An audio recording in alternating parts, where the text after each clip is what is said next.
Ladies and gentlemen, something perhaps a bit different. It was November 10th, not really that long ago, just a little over a month ago, that Pat Cooper paid a visit to our WABC studio. And in the course of the interview, he had us falling on the floor, as he usually does, because he is so genuinely, hilariously funny. But all of a sudden, something happened. We got a call from a gentleman who suddenly touched a chord in Pat Cooper, and here's just a little sample of what happened as a result of that gentleman's call. What are you angry with your mother I'm for? angry because, let me tell you something. When people turn their, I'm a successful man. I've done nothing to hurt my family. All they turn around, all they do, right, years ago when things weren't going good, they never said hello to me. I was nothing. Now they're signing autographs. Now that's, I'm Pat Cooper's mother. I'm Pat Cooper's sister. So I said to them, you're going to stop it. And you're going to stop it now. I want to know what I did to you people. You haven't talked to me in 12, 15, 18 years. What have I done to you? I become successful. I'm serious. Now, wait a minute, Bob. Let me tell you something. I didn't know that. I know mothers. Their son go to the electric chair. The mother said, it's still my son. I've never done anything wrong. I've done nothing tragic that you hate your son. I'm an only son, you stupid. My father passed away. I didn't speak to him for 12 years. Listen to this. The next day in the obituary, they had Michael Caputo died and left 3 daughters. These 3 daughters never spoke to their father that often, but yet they took his money. 300,000 they took. They took 300,000. They split it like beavers eating wood. And I got angry. I said, I don't want none of my father's money. He never gave me anything when I was alive. Why should I bother when he's dead? All right. Pat, do you stand by those words? Yeah, even stronger. Even stronger. Because I get mad. They are not giving me an answer. And if I don't get an answer soon, I will go in front of their home with a bullhorn at 3 o'clock in the morning. It may mean I may get arrested for it, but they're going to answer me before I die. I'm 60 years old. I'm getting ready to meet my maker. And before I meet my maker, I want all the books to be closed. Right now, that book is open on them. They're going to give me an answer. And all those people who know those people I'm talking about, you better wake them up and ring them right now. Tell them that their son and their brother's on the air, and this is war. They got to give me an answer. Because I'm so angry to think that what the hell have I done to these people? They turn their back on me. Meanwhile, when I'm not around, they tell everybody, oh, that's my brother. But in front of me, they say, I don't know nothing. I don't know who's that guy. He's a bad guy. What have I done? Ask them. Ask them. If you're listening, get on a phone. Call in here. I want to hear from your mouth. You tried it once before, and you look like a bunch of idiots. Ask me. Ask me why I'm doing this, and I'll tell you why I'm doing this. Because it's unfair. 60-year-old successful man. Made 6 figures for the last 27 years. I got a daughter from a second marriage. I got a wife, 27 years. Ask them what kind of a bad guy I am. And ask them about the people in my business that work with me for 25, 30 years that know what kind of a character I got. I just want to know they ain't going to get away with knocking me and calling my wife a whore and calling me a bum and saying I'm no damn good. What have I done? If you say, what, I got a divorce? You know how many millions of people get divorced a day? I got 2 sisters younger. Between the 2 of them, they're married 5 times. Cinque. 5 times they get married. Right? The other one is a Jesus freak. She said that when she was on an operating table, God told her to talk to your brother. So when she talked to me, she said, well, God told me to talk to us. All right, now we're friends again. All of a sudden, my father died. When our friends, no more 300,000 they put in their pocket. They took money that didn't belong to them because my father never spoke to them. He very rarely spoke to anybody. My father was a hermit, 37 years in the Hotel St. George he lived. When my father got mad, he never said, I'm mad at you. He went to Italy, never told nobody. Took off for 6 months. He came back, he didn't know his grandkid's name, he didn't care, and that's okay, that's fine. That's fine. But don't take his money. Give it to the grandkids because they don't deserve it. My oldest sister bought a house in Rings now, she's sitting there, but that house will close in on her. Because I got to make the Maloik on this one here. The house is going to close in on her until she answers to me. What did your brother do? I spent 4 Christmases all alone in a room in Greenpoint, $8 a week. They never came around and asked, where's my brother, where's my son? What the hell did I do? I got a daughter now, 19 years old, in Las Vegas, is asking me, Daddy, what did you do to these people? You're such a good father, and you're such a good husband. What did you do to these people? I said, I'm going to find out. And you're going to find out before I die. You have a right to know what kind of a skunk that they said I was. And this is what we got to do. We got to let them know. So if you know my sister Marie and Carol in Westport, and my sister Gracie in Trenton, and my mother in Brooklyn, New York, get them on a phone and tell them to call up. They owe me answers. And I warned them. I will go in front of the house right after the holidays with a bullhorn, and I will sound them out. And it may cost me an arrest, but they're going to answer me. They're a disgrace. You see? When you're born a dog, you can't die a cat. That's what they're trying to do. And I demand answers, that's all. I'm entitled. I'm entitled. I was watching Broadcast 9 this morning. There were people looking for their sons, people looking for their daughters, people looking for their nieces and nephews on Broadcast 9 this morning, almost an hour. One woman said, my daughter wasn't the greatest in the world. I haven't seen her in 6 years. Anybody out there see my daughter? She's my flesh and blood. I love her. I miss her. Where's my daughter? Okay? Other people are saying, well, he wasn't the greatest guy, but he's my brother. He's my son. Where are they? They go on national television to try to find out. My mother knows where I am. My sisters know where I am. I've never deserted them. I was only 2 miles away when I got a divorce, 2 miles away from them. They could have put their hands on me anytime. I paid the support of my children for 21 years each. That's 42 years. How many guys would do that? The judges today say we can't find husbands to support their kids. But I never got a thank you from none of them. My 2 kids from the first marriage, they don't want to know. What did you give me? Where's mine? Where's mine? That's all they count the loot. Because that's what their mother taught them. Get the money. Forget about him being your father. I got a daughter in college, 28 years old, a rocket scientist. A rocket scientist. Got married. Didn't invite me to the wedding, which is fine, because we're not speaking terms. But comes to Las Vegas after Hawaii with a pineapple and tries to get to my house and leave a pineapple on my doorstep. This is the sickness of this dame. This is my daughter. An educated girl, but no common sense, Bob. That's what bugs me. She stopped at your place. At my house, in Las left Vegas. Off a pineapple. She said, I'm Pat Cooper's daughter. Is he in? The guy says, no, he's in New York. Well, here's a pineapple. You didn't invite me to your wedding. You drop a pineapple? I'm sorry, I would have preached it was a hand grenade. I would have more respect. Now, here's a girl, an educated girl in college. She's teaching kids now respect when she don't have any herself. I did a radio show on the Howard Stern show. We got her on the air. All she says, well, you didn't buy me this, you didn't buy me that, you didn't buy... Well, bye. You want to call her now? Oh, I don't have a number. What? You don't? No. Do you have anybody's number? Do you have Marie's? You have... Oh, sure. Oh, yeah. Gracie's in Trenton? You have your mother's number? We'll try to get a hold of her. Oh, yeah. Oh, yeah. I mean, maybe we could do a good turn. No, this you holiday. can't do it. No. Look, I'm not looking for reconciliation. I don't want to know them. All I want to know is they gonna, before they die, that their brother said, what did I do to you? What did I do to you? This good man. Good man. Everybody that he works for that knows him, he's a decent human being. And my daughter of 19 wants to know what these people did to my father. And they're going to answer. 300,000 they're going to shove up their nose. That's all they want to know. I got your numbers right here. All right. Roy, you can take the numbers from Pat Cooper. Ladies and gentlemen, a disclaimer. This is not a routine. This is not part of his nightclub act. This is for real. Announcing the Meadowlands Convention Center at Harmon Meadows, Secaucus, New Jersey. And now, ladies and gentlemen, Bob Grant. All right. Are they wrong numbers? All right. We're talking in the control room where they give you... do you have wrong numbers there? You're trying to get a hold of Pat's Are we on the air now? We are on the air. No, I took them from a book because this was given to me by some people that know him. I don't know what I don't even know. They get married all the time. I don't know what they change their name all the time. Pat, when you appeared on this program on November 10th, and you let it all spill out, you let it all hang out. I didn't come here to do that, Bob. I know you didn't. I know you didn't. It happened spontaneously, and that was one of the unusual things about all this, that you did it without planning to do it, just being a human being, a very emotional guy, and you're hurt. You're deeply hurt. But do you think this might hurt your career? No. No. No, I go on Donahue tomorrow. I go on Oprah Winfrey. I go on this 42nd Street because I got to have answers. This is in my gut. I'm a kind of a guy that's got to have answers. If I'm wrong, I'll climb a building to tell you I apologize to you. But if you hurt me, I want to know why, and I'm entitled to that. I'm 60 years old, Bob. I told you earlier we're going to meet a deal. We're going to see him pretty soon. And all I want to know is, what did I do to you people, ye skeevos? What did I do? A good man like me, all I do is give. All I do is give. They wouldn't give you nothing. They wouldn't give you because they have no heart. And you know what hurts me?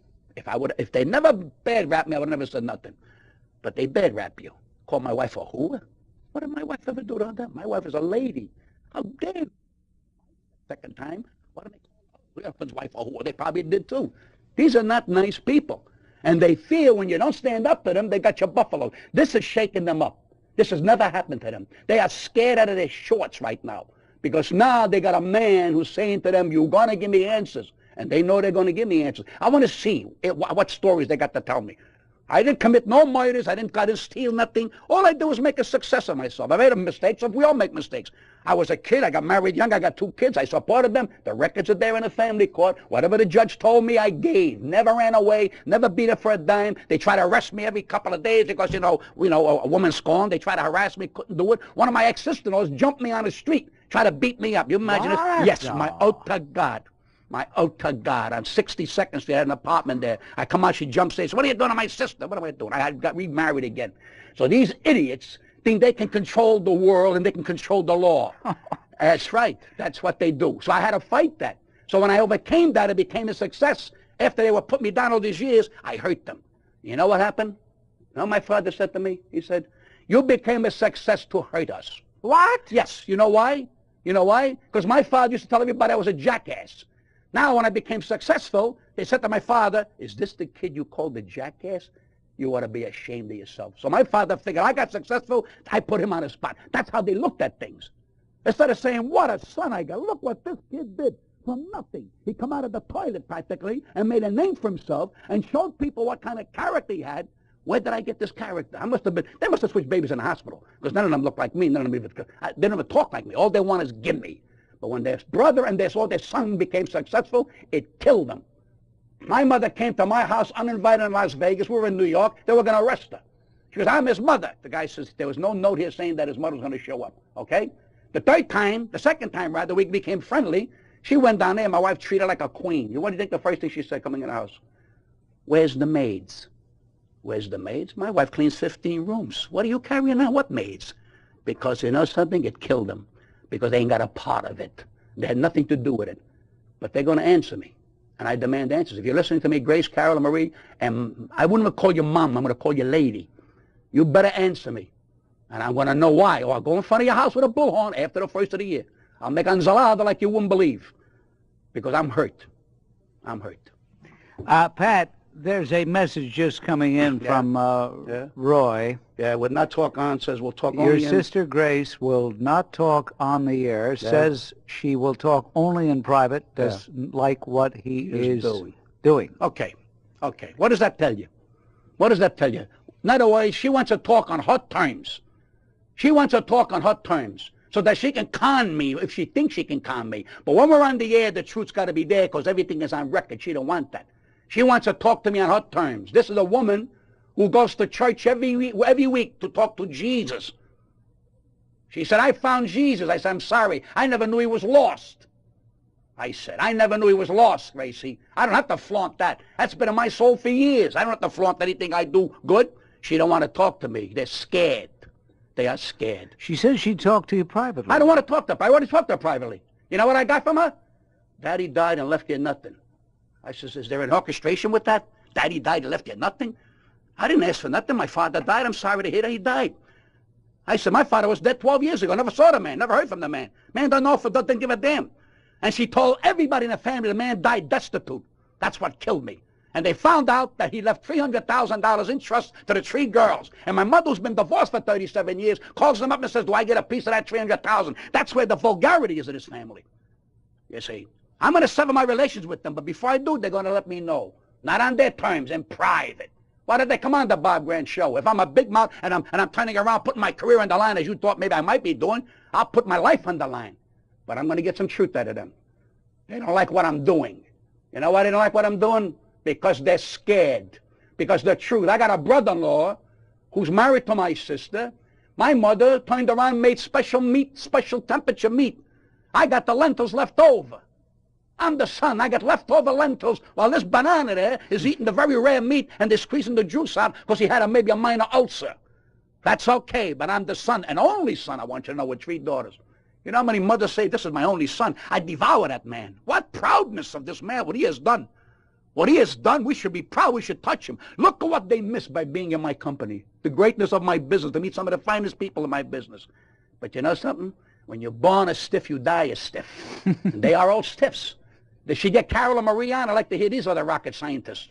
Well, we do have a Carol. It's not your sister, Carol. It's just a lady named Carol who's calling. Yes, Carol, you're on WABC. Hi, Carol Cromwell here. I have to come to Pat's rescue. I have to tell you, Pat, hi, this is Carol Cuomo, Dusty's sister-in-law. Hi, you love. Hi, listen, I want you to know, Bob, this man here that you have with you today, to this man, Pat Cooper, has a heart of gold, speaks the truth. Let me tell you, he is just a little rough, but that's because he's Italian, a little rough around the edges. And we Italians, we express ourselves heartily. So, Pat, we love you. Thank you. I love you, too. And JJ sends his best. And don't scare Bob to death. I don't scare anybody, honey. Like you said, I'm rough around the edges. I've never claimed to be otherwise. Oh, I've gone on you're national wonderful. television. I say them, theirs, and those That's because right. that's me. But you have a heart of gold, and you Because I speak the care. truth. I care. And I think at 60 years old, I should get some answers from these Right. bacalas. And that's what they are, bacalas. But, Pat, we want you to live long. I will live longer. I Take got it news for you. easy. All right, thank you, love. We love you. I love you, Bye-bye. too. Bye-bye. Let's try Sylvia checking in right now on the New York line with Pat Cooper. Yes, Sylvia. Good afternoon, Bob. Pat, I wanted to tell you that for so many years I've enjoyed your humor. You've made me laugh so hard the tears flow out of my eyes, and it hurts me so to hear you suffering. The way you're suffering now, your sincerity is coming through loud and clear. I wish you could make peace, if not with your family, within your own heart. I have peace in my heart, and the reason I'm on a pedestal now is because, again, I have a daughter who's 19 years old, who I love dearly, who loves me dearly, and keeps asking me, feels bad for me, knowing that this annoys me. She's saying, Dad, you got to put this thing in the front. You've got to clear this thing up because it's going to eat you up alive. And I said, no, I ain't going to eat me up alive. I'm going to eat them up alive. But Pat, wait 1 minute. Yeah. You said before, I need answers. That's there right. are certain questions in life that don't have answers. Things are and they are, and you have to learn to live with it and be happy within yourself. But at least I'm trying to get the answer, Sylvia. I may not get them, but I'm going to try. The lady before me said, we want you to live long. That's the name of the game. I want you to live long and keep making me happy. I I'm appreciate selfish. it. I love you. Thank you. Bye-bye. Bye-bye. See, Carol and Sylvia are worried about you. Yeah. You realize that? They're Well, my wife worried is about worried about. My wife says, my wife's a lovely lady. She says, Pat, forget about it. It's not even worried to you. You're a successful man. I said, but I try. Aren't you afraid they're getting some satisfaction out of this? Oh, no. Oh, are you kidding me? They'd give anything right now if this thing never happened. The answer is my sister got on the phone. She says, I don't want to talk on the phone. You know why? She can't handle it. They can't handle the truth. They don't want to know the truth. All I want to know is what they think is the truth. They paint their own pictures with their own oils under their conditions. You see, they can walk into a courtroom and tell the judge, Your Honor, this is not the law for me. It's your law with the courage that they have. They think that they can tell the police, don't tell me what to do. They think they own the world. They own niente they own. They got to pay their dues in life. Do you understand me? If they don't pay their dues in life, they have no right to live. That's what I tell them. I'm not laughing at You Pat. can laugh whatever you want. No. I love when you laugh because it takes the edge off to show you some of this anger that I got. I'm angry because they stare at me and they go, that. I don't want to talk to you. You know why you don't want to talk to me? They're afraid I don't want their money. I got enough money. I don't want their money. I told your grandkids deserve it. Your grandkids. And to lie to the family that my father died destitute. And when I went on the radio and said he left $300,000, the family went bananas. The vultures went after each other there. All right, let's check in with Joe Nolan over there, the Metro Traffic Control Center. Joe, what you're listening to is for real. This is not part of a comedy routine. I know. Okay. I know. It's great to have him back again. This is terrific. Joe, hello. Hi, Pat. Yes, Joe. Pat, I admire you very much. You're a very talented man. I saw you this year at the Garden State Arts Center with the Festa Italiana. Thank you. Fantastic. I was sitting next to Oriental people that we were really in stitches. You're not going to like what I'm going to say now. Say what you got to say, honey. All right. Please take it very objective. I can. If you have such deep-rooted problems with your family, don't you think it would be better to have an objective person like a counselor or Bob Grant to really sort all these out, and not to take it on the air and, like they say, laundering all your dirty laundry in public. It's not dirty laundry, honey. It's Okay. laundry, but it's not know, dirty but laundry. Okay, but it hurts you very much because you sound... It hurts me very... because I went through this. This is going on for 25 years, Okay, on and but off. listen, sweetheart, listen. Yes, we all right, want darling. we want you still to be around and make us laugh. I will always make you're you laugh. This way you're going to have a heart attack. Right. Now, the first time that I heard you on Bob's show, I said, oh, my God, this is a new style that he's developing, and I really didn't care for it too much, okay? But now I think you're very genuine, you're very upset, And then I even toyed around with the idea that you were self-praising, what a good son you are, and then this and that. But you know what? There's got to be more than just what we're listening to. I'm not saying I that... agree with you. No. Oh, wait a minute. I agree with you. I want them to tell me. Okay. I'm not saying I'm 100%. Hey, I made mistakes, but I'm not a murderer. I'm not a coke fiend. No, I didn't commit crimes. I got no prison record. I mean, can't give me believe that. they think that of you. I'm Who? sorry. They are the most jealous people you'll ever meet in your life because I proved something to them. That I'm a better person than they gave me credit for, and they're embarrassed for it, and they can't handle it. All right, now, I'll then. give you one more better. My mother, for many Christmases, never bothered to talk to me, never called me. I'm in an $8 a week room. Now, here's a coup de grace. Okay. She but- signs autographs. Well, you know what? Then they're benefiting on your talent. They're not okay. benefiting. But She signs autographs. She's a hypocrite. Why don't you be a better person and turn the page and the heck with them? No. Falla scattare. No, I ain't finished yet. I go out with a bullhorn. Did you hear what I said? I understand. I got me, signora. See, I understand. I love you for carrying. I really like you very much. I You're love very you. talented. Thank And Bob, I love you too. Grazie. Ciao. Belle cose, huh? Thank you, Bye. Joe. Bye-bye. You see, these people are worried about you. They're worried about you. Now, why? Isn't that strange? Here are strangers that I don't know worried about me. My family ain't worried about me. They right there goes to show you that these are people, I'm their blood, don't worry. I'm their blood. Yeah. Yet strangers say, Pat, you know, we like you, you're a decent human being, and they don't know me intimately, but they can tell when you're a fraud, when you're a phony. I got over the years, I mean, I made nothing but friends. I didn't make no enemies. But the family people, what's killing me, I didn't tell this lady, behind my back, they're knocking my brains out. They're knocking my wife's brains out. They're knocking my daughter's brains out because of the jealousy. I didn't knock their brains out. You don't want to talk to me? Stay in your own yard. I stay in my own yard. But now it's war because now I'm defending my right to be right. That's all. Okay. Let's say, Joe, you're on WABC. Hello. Are you there, sir? Ed. Oh, he's not there. Okay. Ed, you're on WABC. Go ahead. Bob, Yeah. this is Ed. Go ahead, Ed. Talk to Pat. Pat, Yeah, Ed. you remember when you were down in Puerto Rico and you sent your first time you got a good pair of pants and you sent them down to room service Yeah. and you didn't get them back It's a true story. and then the guy come up. The bellboy wore them. Huh? The bellboy wore them. The bellboy come up. I with waited your 4 pants days on. for my pants, and the guy said, we can't find your pants. We don't find your pants. I said, what do you mean? You got them on. The bellboy had my pants on. It's a true story. That's a great story. It's not a great story. It's a true story. An $80 pair of pants. He was wearing my pants, and I couldn't accuse him because I had no proof that it was my pants. He says he lived there. You don't live there. Right? Yeah. You got a good memory. Okay, Pat. Take care, Red. Bye-bye. See that? All right. What do we have here? Diane, you're on WABC with Pat Cooper. Go ahead. Yeah, hi, Pat. Hello, Diane.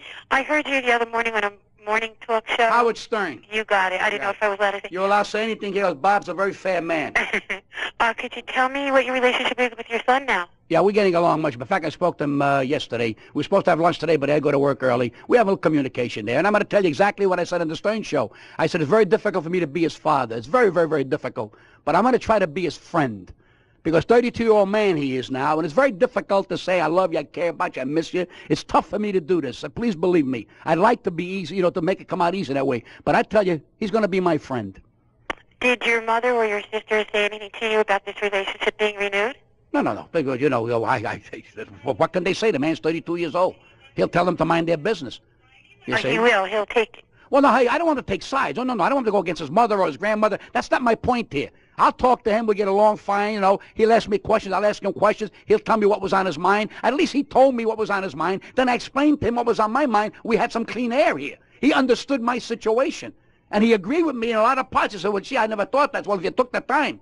I mean, all right, when you're 14, you're 13, you're a baby, you don't understand. But when you become 17 and 18 and 19, you should say, wait a minute, I want to know where my father is. I want to know why my mother's telling me my father's a bum. Let me go see this bum that I hear about my father who's on television, who works for Sinatra, who works for Perry Como, who works with all great stars. How better of a bum can my father be?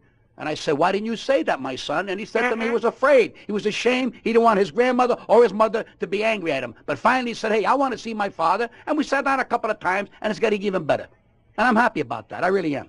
Well, I'm happy about that, too. I don't think any family should be divided. Well, unfortunately, every family has, the little aggravation. But see, I could brush this aside and forget about it, collect the money and run. I'm not that kind of a guy. I don't take the money and run. I put myself right there. We're going to fight. We're going to have it out now. And that's the way it's got to be. Because I cannot sleep at night. I sleep good, but I can't sleep when I get in the middle of the night. I go, but what did I do? I keep talking to the wall, but what did you do?